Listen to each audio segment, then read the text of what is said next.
Michael had been working at the Silvercrest Hotel for just over 3 months now.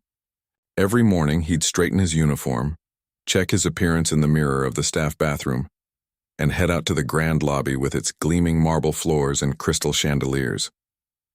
The hotel catered to the wealthy, business tycoons, celebrities, and people who had more money than they knew what to do with. Today was Thursday, typically a busy day as weekend guests started to arrive. Michael stood behind the reception desk, his eyes occasionally wandering to the beautiful grand piano that sat in the corner of the lobby. The hotel had hired a professional pianist for weekend evenings, but during weekdays the instrument remained silent, almost like it was waiting for someone to bring it to life.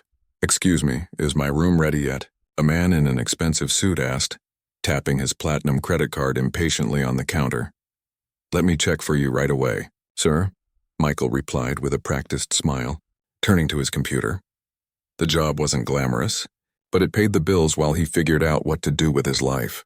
What none of his coworkers knew was that Michael had once been destined for a very different path. For 15 years he had studied piano, his fingers dancing across the keys with the kind of talent that made his teachers whisper about scholarships and concert halls. But life had other plans. His dad got sick, medical bills piled up, and music school became an impossible dream. Now, at 26, he kept his talent hidden like a secret treasure, playing only on his worn-out keyboard in his tiny apartment when the weight of abandoned dreams became too much to bear. The afternoon rush had just begun to settle when the hotel's revolving doors spun and a woman walked in who immediately commanded attention without even trying. She wore a simple but obviously expensive black dress, her dark hair pulled back in a no-nonsense style that somehow made her look both approachable and intimidating at the same time. "That's Rita Blackwood," whispered Lisa, Michael's coworker, her eyes wide, the tech genius who sold her startup for billions last year. Michael had heard the name before, who hadn't? Rita Blackwood was famous not just for her wealth, but for her unconventional approach to business and life. Stories about her eccentric challenges to potential employees and unexpected business decisions regularly made headlines. He watched as the hotel manager practically tripped over himself greeting her, guiding her to the VIP check-in area, where another staff member would handle her registration. Michael returned his attention to his work, helping an elderly couple find information about the hotel's restaurant. 20 minutes later, trouble erupted near the bar area. A red-faced man was shouting at one of the newer staff members, a young woman named Tanya who looked close to tears.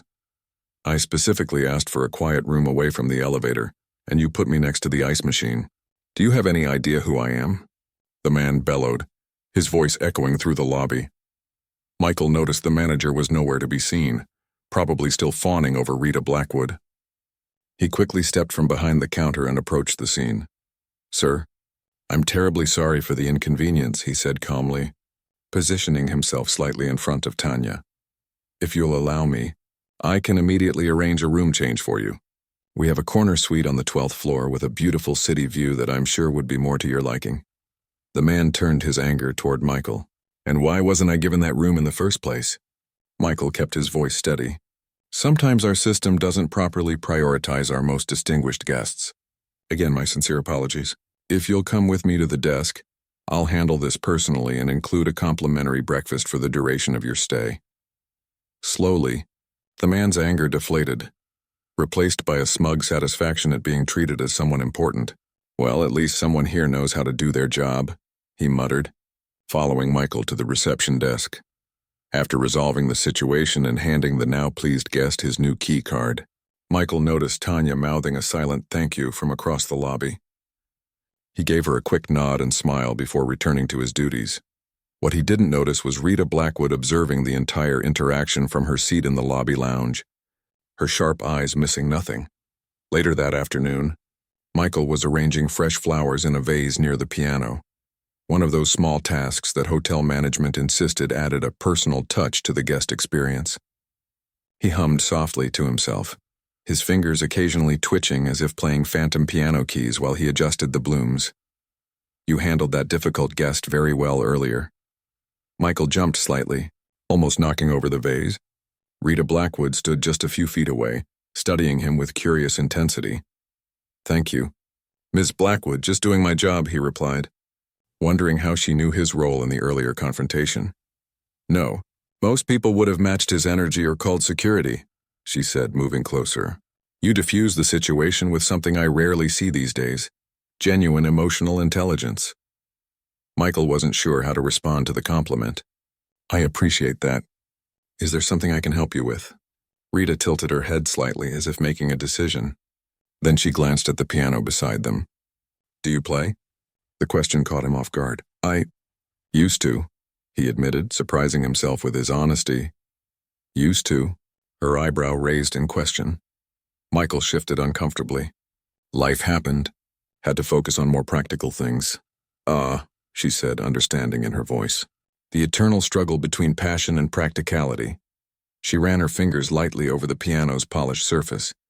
"You know, I've always believed you can tell a lot about a person by how they express themselves through art."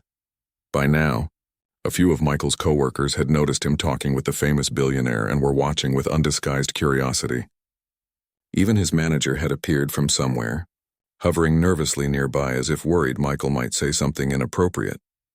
Rita seemed to notice the attention they were gathering and, rather than being bothered by it, appeared amused. Her eyes sparkled with sudden mischief. "I have a proposition for you," she announced just loud enough that several nearby guests and staff could hear. "Play that piano and I'll go out with you." The lobby seemed to freeze. Michael's manager's jaw dropped. Lisa at the reception desk gasped audibly. A passing bellboy nearly walked into a column. Michael stared at her, certain he had misheard. "I'm sorry, what?" Rita Blackwood smiled, confident and challenging. "You heard me. Play that piano, really play it. Show me what you've got hidden away and I'll go out with you, dinner tomorrow night." Michael's mind raced. Was this some kind of wealthy person's idea of entertainment, toying with hotel staff for amusement? Was she mocking him, testing him, or was there something else behind those intelligent eyes? His manager had started moving toward them, clearly planning to intervene before his employee could embarrass the hotel in front of such an important guest. But something in Rita's expression, a genuine curiosity, a desire to see beneath the surface, made Michael pause. In that moment, he thought about all the years of practice, the dreams he'd packed away, the music that still lived inside him despite everything. He thought about how long it had been since he'd touched a real piano, let alone one as magnificent as this. What did he have to lose? The entire lobby seemed to hold its breath as Michael carefully put down the flower arrangement he'd been working on. He straightened his uniform jacket, feeling the eyes of everyone, his coworkers, the hotel guests, his approaching manager, and especially Rita Blackwood, watching his every move. Without saying a word, he walked to the piano bench and sat down. His hands hovered above the keys for just a moment, and then he began to play. The first notes of Debussy's Clair de Lune filled the lobby, soft and hesitant at first, like rain beginning to fall. But soon as his fingers remembered their old dance, the music swelled, flowing through the space like water, clear and pure and heartbreakingly beautiful. Michael played with his eyes closed, forgetting where he was, forgetting the audience, forgetting everything except the feeling of the keys beneath his fingers and the music pouring out of him, all the emotions he'd kept bottled up. The disappointment, the longing, the quiet hope that somehow, someday, he might find his way back to his passion. All of it flowed into the music. When the last note faded, the lobby remained silent for one breathless moment, before erupting into spontaneous applause. Michael opened his eyes, slightly dazed as if waking from a dream. Hotel guests had stopped to listen. Staff members were staring in disbelief, and his manager stood frozen mid-step, mouth slightly open. And Rita Blackwood? She was watching him with an expression of genuine surprise and something else. Respect, perhaps, or recognition. The confident smile had been replaced by something more authentic, more human. She approached the piano slowly, and the crowd parted for her like water. When she reached Michael, she simply said, "Tomorrow evening, 7 o'clock. I'll send a car." Then she turned and walked toward the elevator, leaving Michael sitting at the piano, his heart pounding, his mind spinning, and everyone in the lobby, guests and staff alike, completely and utterly dazed by what they had just witnessed. The next day dragged on like a slow-motion movie for Michael. Every minute seemed to stretch into an hour as he moved through his duties at the Silvercrest Hotel. His co-workers kept shooting him curious glances, whispering behind their hands when they thought he wasn't looking. Word had spread like wildfire about what happened with Rita Blackwood and the piano. "Is it true she asked you out?" Lisa asked during their break, leaning forward with eager eyes. "Sort of," Michael replied, still not entirely sure what had happened himself. "It was more of a challenge." "Well, I recorded part of your performance on my phone," Lisa admitted, looking slightly guilty. "It's already got like 300 views." Michael nearly choked on his coffee. "You what?" She showed him the video on her social media account. There he was, lost in the music, playing with the kind of passion he thought he'd buried years ago. The comments were a mix of shock that a hotel employee could play like that and jokes about billionaires and their unusual dating methods. "I can take it down if you want," Lisa offered. Seeing his expression, Michael sighed. "No, it's fine, just weird." By the time his shift ended at 5 o'clock, Michael was a bundle of nerves.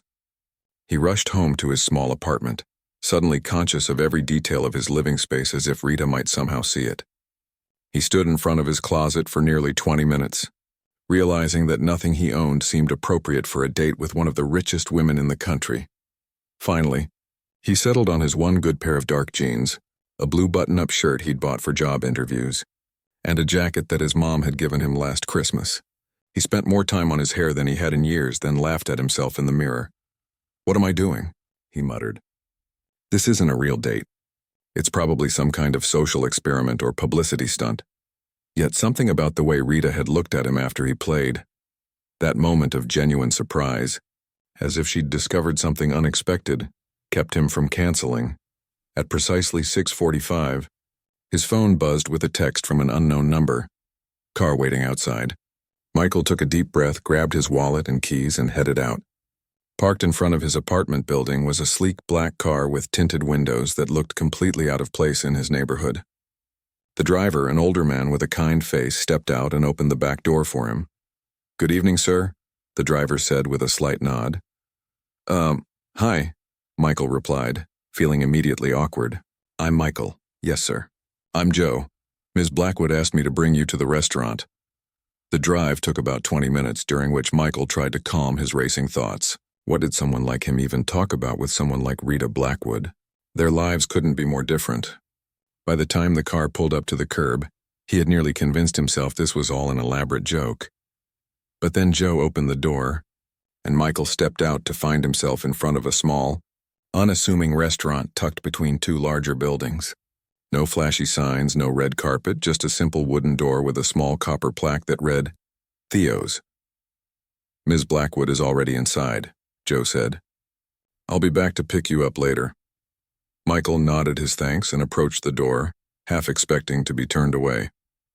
Instead, when he entered, a hostess greeted him with a warm smile. "Mr. Michael, please follow me." The interior was intimate and warmly lit, with perhaps a dozen tables total, most of them occupied. Jazz music played softly in the background. The hostess led him to a corner table where Rita Blackwood sat, looking surprisingly relaxed in a simple black sweater, her hair loose around her shoulders instead of pulled back as it had been the day before. She looked up as he approached, and for a brief moment Michael thought he saw a flicker of approval in her eyes. "You came," she said, gesturing to the chair across from her. "I'm a man of my word," he replied, sitting down. "And apparently so are you." A hint of a smile touched her lips. "Did you think I wouldn't show up?" "I thought maybe your driver would take me to a TV studio where I'd be part of some reality show called Billionaire Pranks or something." Rita laughed, a genuine sound that made her seem suddenly more human. "I'm not that cruel, though the idea has a certain appeal." A waiter appeared with water and menus. Michael glanced at his and immediately felt his stomach tighten at the prices. Rita noticed. "I invited you, so dinner's on me," she said matter-of-factly. "Order whatever you like." "I'm not comfortable with that," Michael replied honestly. "How about I pay for my meal?" Rita's eyebrows rose slightly. "Most people would jump at the chance for a free dinner from someone with my bank account." "I'm not most people." "No," she agreed, studying him with renewed interest. "You're not." "All right, Dutch it is, though I think it's ridiculous." After they ordered, an awkward silence settled between them. Michael fidgeted with his napkin before finally asking, "So why did you really challenge me to play the piano yesterday?" Rita took a sip of her water, considering. I was curious. About what? About you. When I saw you handle that angry guest, I noticed something authentic in how you interacted with people. Most service industry employees either become robotic or bitter over time. You seemed genuinely present. She shrugged. Then I saw you looking at that piano with such longing. I wanted to know if my instincts about you were right. And were they? Michael asked. I'm still deciding, she replied with a small smile. Their food arrived, a simple pasta dish for Michael and grilled fish for Rita. As they ate, the conversation gradually became less strained. Michael found himself telling her about his years of piano training, how his teacher had once told him he had the talent to play professionally. What happened? Rita asked. Why did you stop? Michael hesitated, then decided on honesty. My dad got sick, cancer. Medical bills piled up fast. Mom had to take a second job. I got one too. Music school scholarships don't cover everything, and we just couldn't make it work. I'm sorry, Rita said, and the genuine empathy in her voice surprised him. It's life, right? Sometimes things don't work out the way you plan.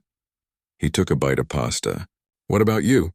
I've read some articles about your success, but they never talk about how you started. Rita's expression changed subtly. Most interviewers aren't interested in that part of the story. They want to hear about the billions, not the struggle. I'm not most interviewers. She smiled at his echo of her earlier words. No, you're not. She put down her fork. I grew up poor, really poor. Single mom, bad neighborhood, the works. But I was good with computers.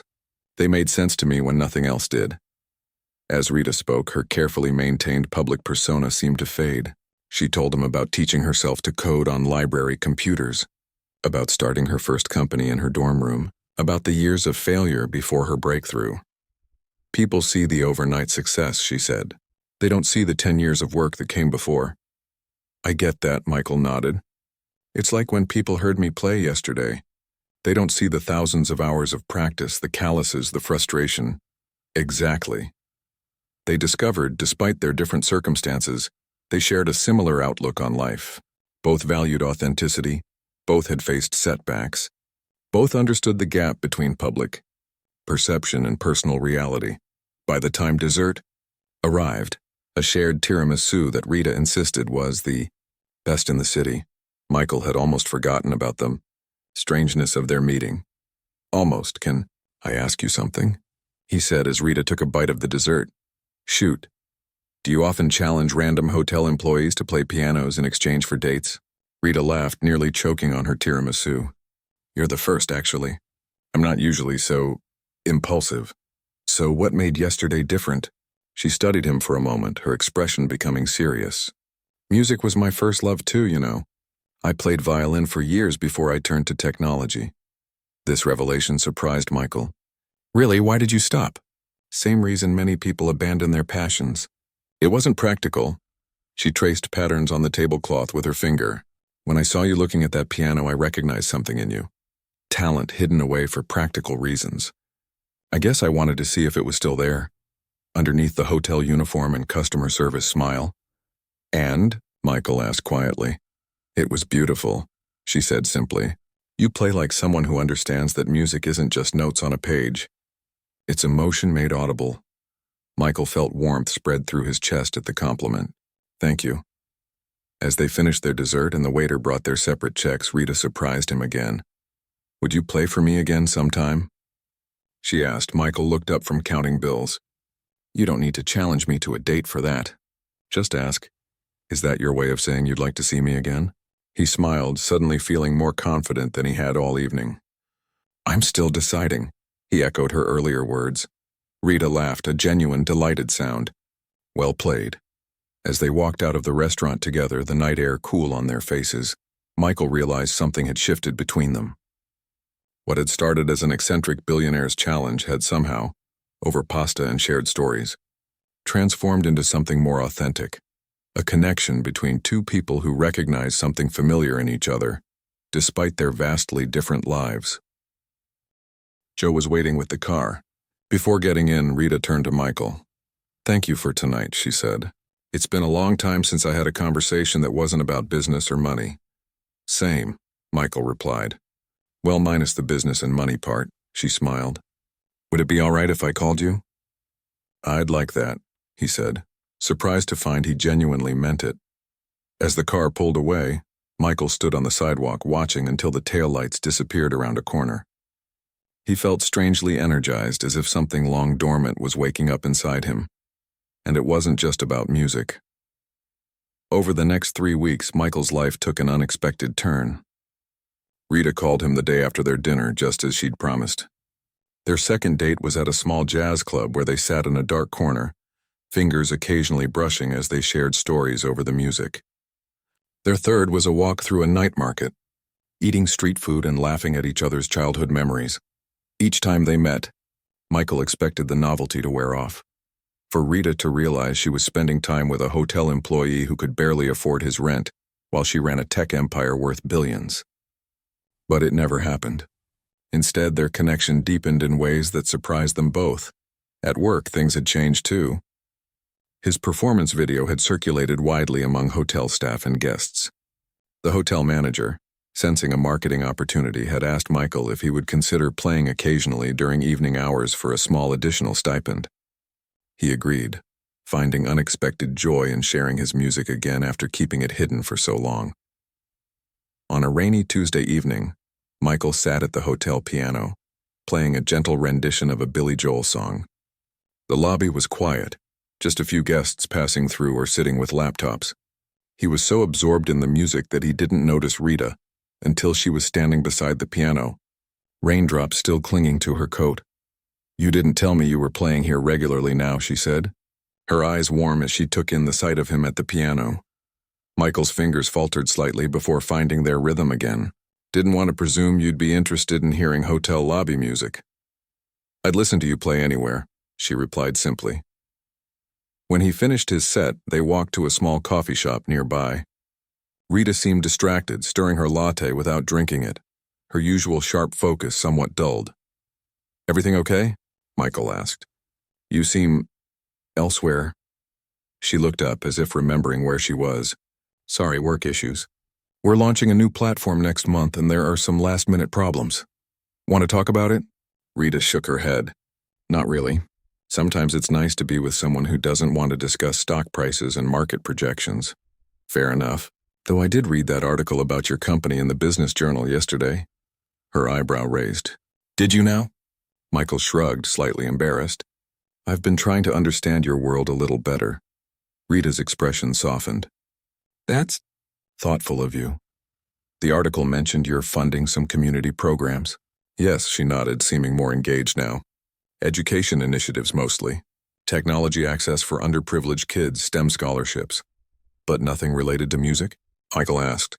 "Not yet," Rita admitted, "though lately I've been thinking about that too." They finished their coffee and walked through the light rain together, sharing an umbrella, shoulders touching. As they reached the point where they would normally part ways, Rita turned to him. "Would you come to my place?" she asked suddenly. "I have something I want to show you." Michael hesitated. In the 3 weeks they'd been seeing each other, they'd never visited each other's homes. It felt like crossing a boundary, making whatever was happening between them more real. "Just for a little while," Rita added, seeing his hesitation. "Okay," he nodded. 20 minutes later, Joe dropped them at a modern building downtown. Michael had expected something more ostentatious for a billionaire's home, but the building, while clearly expensive, was tasteful and relatively discreet. Rita greeted the doorman by name as they entered. Her apartment occupied the entire top floor, with floor-to-ceiling windows offering a breathtaking view of the city lights glimmering in the rain. The space was open and minimally furnished, expensive but not showy, with warm wood and soft fabrics that made it feel surprisingly homey. "Drink?" Rita offered, heading to a small bar in the corner. "Just water," Michael replied, still taking in the space. "This isn't what I expected." "What did you expect?" "Gold toilets and crystal chandeliers," she teased, handing him a glass of water. "Maybe a small throne room," he joked back. Rita laughed, then grew more serious. "I keep my public life and private life very separate. Very few people have been here." The significance of that statement wasn't lost on Michael. He followed her through the apartment, noticing small personal touches that revealed pieces of her character. Books stacked everywhere. Abstract paintings that must have had personal meaning. photographs from her travels. They reached a closed door and Rita paused, her hand on the knob. "This is what I wanted to show you," she said, pushing it open. Inside was a music room. A sleek black grand piano dominated the space, but there were other instruments too. A violin stand in the corner, a guitar on a rack, a small electronic keyboard. "You play all these?" Michael asked, genuinely surprised. "I used to," she said softly. "The violin was my first love, but I dabbled with others. The piano I bought 2 years ago, telling myself I'd finally take lessons." She ran her hand along the piano's edge. "It's barely been played." Michael approached the instrument with reverence, his fingers hovering over the keys without touching them. "May I?" Rita nodded. He sat down and played a few experimental notes. The piano was perfectly tuned, its sound rich and warm. "It's beautiful," he whispered. "Play something," she requested, sitting beside him on the bench. "Whatever comes to mind." Michael closed his eyes for a moment, then began to play. Not a classical piece this time, but something he'd composed himself years ago.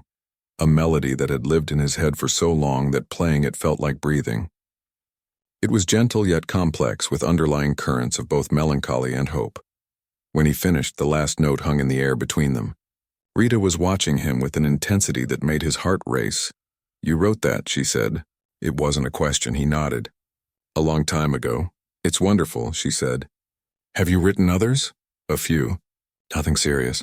"Don't do that," Rita said, her voice suddenly sharp. "Do what?" "Diminish your talent.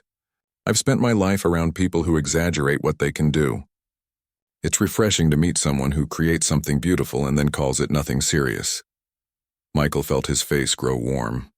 Old habits. When you give up on a dream, you learn to talk about it like it doesn't matter. Rita was silent for a moment, then stood up abruptly. "Wait here."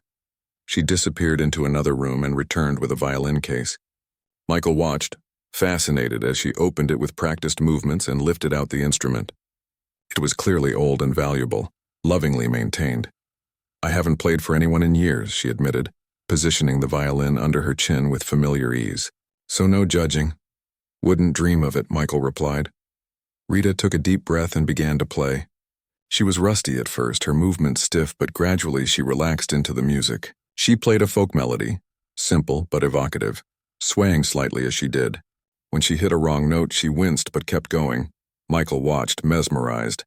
Here was a woman who commanded boardrooms, whose decisions affected global markets, looking vulnerable and human as she reconnected with an abandoned part of herself. When she finished, she lowered the violin and let out a shaky laugh. Well, that was terrifying. "It was beautiful," Michael said honestly. "Rough around the edges maybe, but real." Rita carefully returned the violin to its case. "I forgot how much I missed it," she said quietly. They moved to her living room and sat on the couch, talking late into the night about music, dreams, and the paths not taken. As the conversation flowed, Michael realized something important was happening between them. A recognition of kindred spirits despite their different worlds. "Can I ask you something personal?" he said eventually. "You can ask," Rita replied with a small smile. "With all your success, all your resources, why didn't you keep music in your life? You could afford any teacher, any instrument, any opportunity." Rita was quiet for a long moment. "Fear, maybe," she finally said. "When I was young, I had to choose music or computers. I chose computers because it seemed more practical, and that choice paid off beyond anyone's wildest dreams." She gestured to the apartment around them. "But there's always been this question in the back of my mind. What if I'd chosen music? Would I have been good enough? Or would I have failed? And now it's easier not to find out," Michael said, understanding. "Exactly. Success is a gilded cage sometimes. People expect you to be exceptional at everything you do. The thought of being mediocre at something I once loved." She shook her head. "It's why watching you play that first day was so affecting. You had this gift that circumstances forced you to set aside, yet when given the chance, you played without hesitation, without fear." Michael considered this. "I didn't have time to be afraid," he admitted. "And honestly, I had nothing to lose." They fell silent, the rain tapping gently against the windows. Rita's hand found his on the couch between them, her fingers intertwining with his. "It's getting late," she said softly. "Would you like to stay?" The question hung in the air, weighted with meaning. Michael looked at her, really looked, seeing past the billionaire, past the public persona, to the woman who had played violin for him despite her fears, who had invited him into her private sanctuary. Yes, he said simply, I would. As they leaned toward each other, both thinking about first kisses and new beginnings, Michael realized that something extraordinary was happening. Two people from different worlds finding common ground in abandoned dreams and the courage to revisit them. Whatever came next would be complicated, certainly, but in this moment, none of that mattered. The morning sunlight streamed through Rita's floor-to-ceiling windows, painting golden patterns across the hardwood floors. Michael sat at the kitchen island, watching as Rita made coffee, her movements precise and efficient even in this domestic setting. 5 weeks had passed since their first date, and in that time, they'd fallen into a rhythm that felt both surprising and natural. You're staring, Rita said without turning around, a smile in her voice. Just thinking, Michael replied, about how weird life is. 6 weeks ago, I was just a hotel employee trying to pay rent. Now I'm having breakfast with Rita Blackwood in her penthouse apartment. Rita turned, setting a mug of coffee in front of him. Having second thoughts? Not at all, Michael said, taking the coffee. Just still getting used to all this. All what? Rita asked, sitting across from him with her own mug. Michael gestured vaguely. Your world. The way people look at you when we go out. The fact that I've had to sign 3 different NDAs just to date you. The price of privacy, Rita said with a small shrug. Trust me, it's worse for celebrities. At least I can still go to the grocery store without being recognized most days. Their conversation was interrupted by Rita's phone buzzing. She glanced at it and frowned. Work? Michael asked. Always, she sighed, typing a quick response. The new platform launches next week. Everyone's on edge, Michael nodded, understanding. Rita's work hours had been intense lately. Their time together often squeezed between meetings and conference calls. He'd adjusted his schedule at the hotel to accommodate, sometimes meeting her for late dinners or early breakfasts. What's your day look like? She asked, putting down her phone. Meeting with the hotel events manager at noon. They want to discuss expanding my playing schedule. Apparently I'm good for business, he smiled wryly. The video of that first day has apparently been circulating among potential guests. I'm not surprised. You're talented. It's strange. For years, playing was this private thing, this dream I'd packed away. Now it's becoming a job again. Is that good or bad? Michael considered this. Both. I love playing again, but sometimes I worry it'll become just another service for hotel guests. Background music while they check their emails. Rita nodded thoughtfully. After a moment, she said, I have something I want to talk to you about. A proposal. Something in her tone made Michael sit up straighter. That sounds serious. It could be. Rita set down her coffee mug. You know, I've been thinking about adding a music component to my foundation's community programs. You mentioned it. Well, I've been working on a plan. A community music center in the Thompson neighborhood, where kids and adults can take lessons, practice, perform, regardless of their ability to pay. Her eyes were bright with enthusiasm. Quality instruments, excellent teachers, scholarships for promising students. That sounds amazing, Michael said genuinely. I want you to run it, Rita said. Michael blinked, certain he had misheard. What? I want you to be the director of the center. You'd oversee the programs, help select the teachers, maybe even teach some classes yourself. You have the musical background and I've seen how you are with people. She leaned forward. You're wasted checking in guests and arranging flowers, Michael. Michael set down his coffee mug carefully. You want me to quit my job and work for you? Not for me, Rita corrected. For the foundation. It's separate from my company. But you fund it. Yes. Michael stood up and walked to the window, looking out at the city spread below them. His mind was racing. The opportunity was incredible. A chance to be immersed in music again, to help others access the education he'd been forced to abandon. But something didn't feel right. Why now? He asked, turning back to her. Rita looked confused. What do you mean? We've been dating for 5 weeks. Suddenly you're offering me a job that would completely change my life. Is this because of us? Rita hesitated, then nodded slowly. Partly. I've been thinking about this program for months, but watching you reconnect with music, seeing your talent, it crystallized the idea.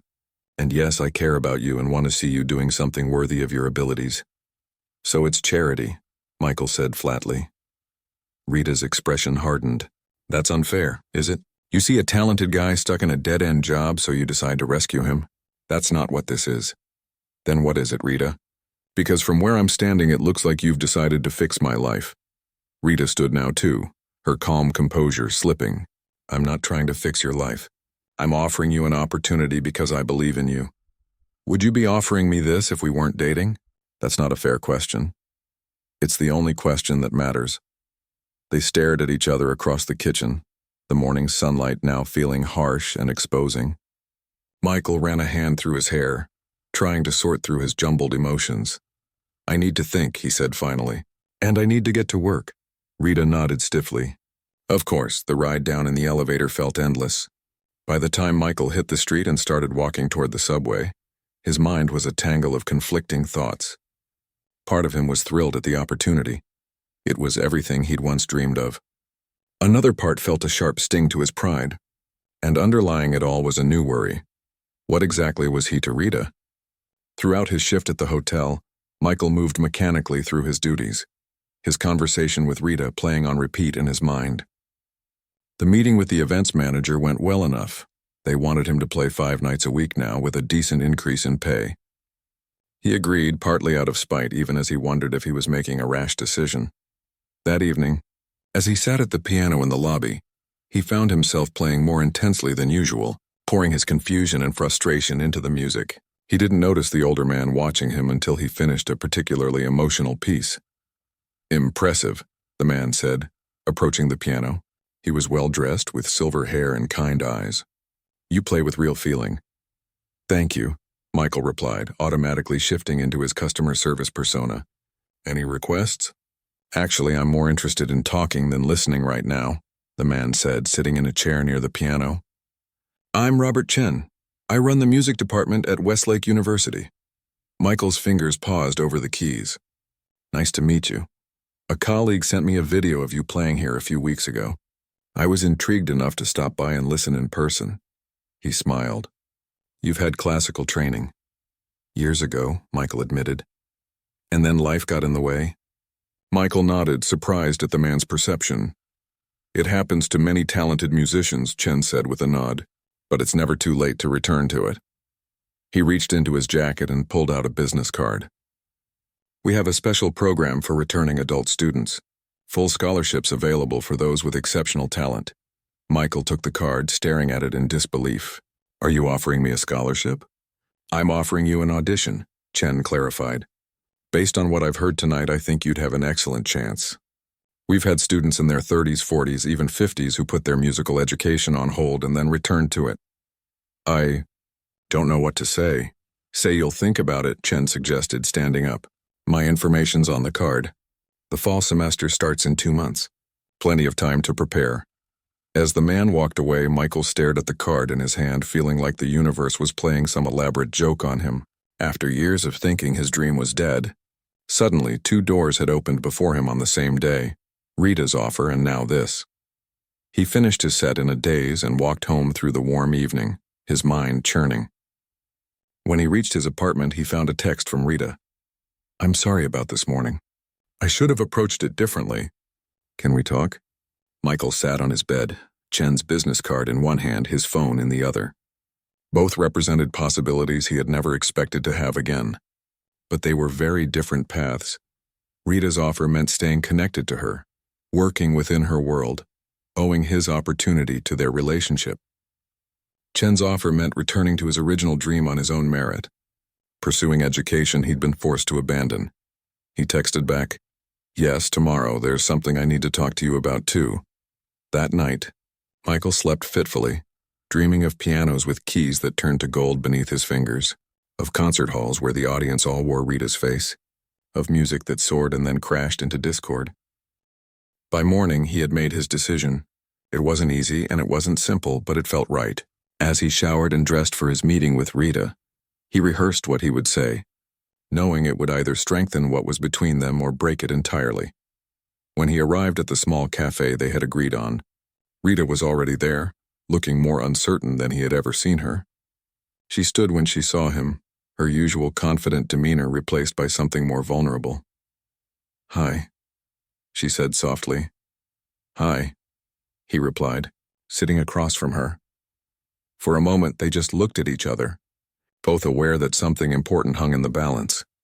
"I need to tell you something," they both said at the same time, then laughed nervously. "You first," Rita said. Michael took a deep breath. "Yesterday, after we argued, something unexpected happened." Rita leaned forward, her coffee untouched. "What happened?" Michael pulled Professor Chen's card from his pocket and placed it on the table between them. "After our argument, I was playing at the hotel. This professor from Westlake University came to hear me. He's offering me an audition for their adult education program, full scholarship if I qualify." Rita picked up the card, examining it carefully before setting it back down. "Robert Chen, he's well respected in the classical music world." She looked up at Michael. "This is a remarkable opportunity." "I know. Are you going to take it?" Michael took a deep breath. "I want to. It's what I dreamed of before life got in the way, a chance to complete my education, to see if I could actually make it as a professional musician." Rita nodded slowly, her face carefully neutral. "And my offer? That's what I wanted to talk about." Michael reached across the table, not quite touching her hand, but close. "Rita, these past weeks have been amazing. You've helped me rediscover something I thought I'd lost forever. But I can't work for you." "It wouldn't be working for me exactly," she started. "It would," Michael said gently. "Your foundation, your money, your idea. And there's nothing wrong with that. It's an incredible project. But if I take it, I'll always wonder if I'm there because of my talent or because of us." Rita was quiet for a long moment. "And the university offer doesn't make you wonder that?" "No," Michael said. "Professor Chen doesn't know anything about us. He heard me play and saw something worth investing in. It's based purely on merit." "I see." Rita's voice was controlled, but Michael could see the hurt in her eyes. "And you don't think my offer was based on merit?" "I think it was based on a mix of things. My ability, yes, but also how you feel about me. Your desire to help me. Maybe even guilt about the differences in our circumstances." Michael leaned forward. "And that's human, Rita, it's not wrong. But I need to do this my way. So where does that leave us?" Rita asked quietly. This was the question Michael had been asking himself all night. "That depends. Are you offering me a choice between the job and our relationship?" "Of course not," Rita said, looking genuinely shocked. "Is that what you thought?" "I didn't know," Michael admitted. "In your world, things are often conditional." Rita flinched slightly at that. "Not with me. Not with us." "Then I want to keep seeing you," Michael said simply.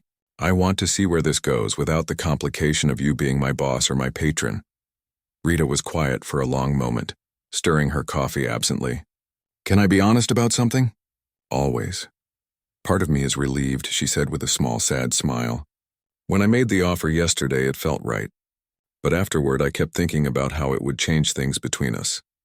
The power dynamic, the potential conflicts of interest, the gossip." She shook her head. "I've spent my career avoiding exactly those kinds of complications." "Then why did you offer?"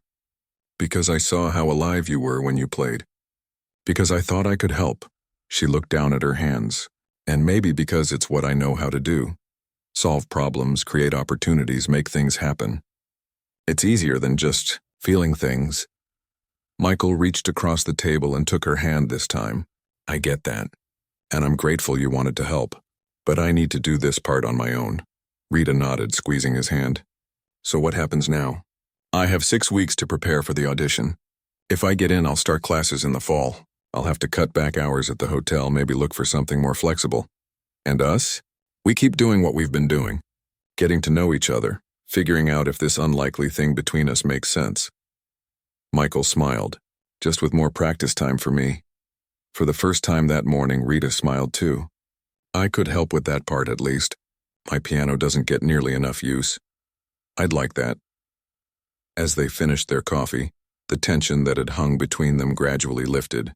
They weren't back to where they had been before the argument, but perhaps they were somewhere better, somewhere more honest. Over the following weeks, Michael threw himself into preparing for the audition. He kept his job at the hotel but arranged his schedule to allow for long practice sessions. 3 evenings a week, he would go to Rita's apartment after work, spending hours at her piano while she worked nearby, occasionally stopping to listen or bring him tea. One night, about 2 weeks before the audition, Rita came home to find Michael sitting at her piano, staring at the sheet music with a look of frustration. "Rough day?" she asked, setting down her bag. "I can't get this section right," he sighed, running a hand through his hair. "It's like my fingers just won't cooperate." Rita came and sat beside him on the bench. "Show me." Michael played the passage, stumbling over the complex fingering. "You're tensing up before you even reach the difficult part," she observed. "You're anticipating the mistake. How would you know?" he asked, not unkindly. Rita smiled. "I had the same problem with violin. My teacher used to say, 'You're playing the memory of your last mistake, not the music in front of you.'" She put her hand on his shoulder. "Try again, but this time stay in this moment. Don't think about the last attempt or the next one." Michael took a deep breath and tried again. The passage wasn't perfect, but it flowed better. "See?" Rita said. "Progress."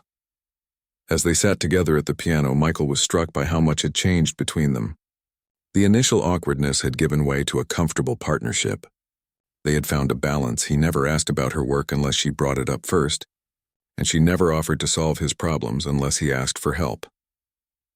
The night before the audition, Michael was a bundle of nerves. They had dinner at his apartment, a rare occurrence as Rita's place was more comfortable and he barely touched his food. "What if I choke tomorrow?" he asked, pushing pasta around his plate. "What if all those years away from serious study ruined something?" "Then you'll know," Rita said simply. "And knowing is better than wondering for the rest of your life." Michael looked at her, this woman who had unexpectedly changed his world in so many ways. "When did you get so wise?" Rita laughed. "I'm just repeating what you said to me last month about my violin playing. Did I say that? Sounds pretty smart." "You have your moments," she teased. The next day, Rita offered to drive him to the audition, but Michael declined. "I need to do this part alone," he explained. She understood, kissing him and wishing him luck. The audition itself passed in a blur. Michael remembered the gleaming grand piano in the university recital hall, the panel of professors watching him, the way the first notes seemed to calm his racing heart as muscle memory took over. He played pieces he had prepared and sight-read new music they placed in front of him. They asked about his musical background and he told them the truth, about his early training, the financial hardships that had forced him to abandon his education, the years working odd jobs to make ends meet. "And what brought you back to music after all this time?" Professor Chen asked. Michael thought about Rita's challenge in the hotel lobby, about the complicated, wonderful journey that had followed. "Life took an unexpected turn," he said simply. 3 days later, the letter arrived. Michael waited until he was with Rita to open it, his hand shaking slightly as he broke the seal. "Dear Mr. Michael Taylor," he read aloud, "we are pleased to inform you of your acceptance to the Westlake University School of Music's professional studies program with a full tuition scholarship." He couldn't read further because Rita had thrown her arms around him, her rare, unrestrained joy matching his own. That night, they celebrated at Theo's, the small restaurant where they'd had their first real date. "I have a confession," Rita said as they shared dessert. "I've decided to take some violin lessons." Michael raised his eyebrows in surprise. "Really?" "You inspired me," she said. "Watching you face your fears, reclaim something you loved, it made me wonder what I've been missing." "I'd love to hear you play again sometime," Michael said.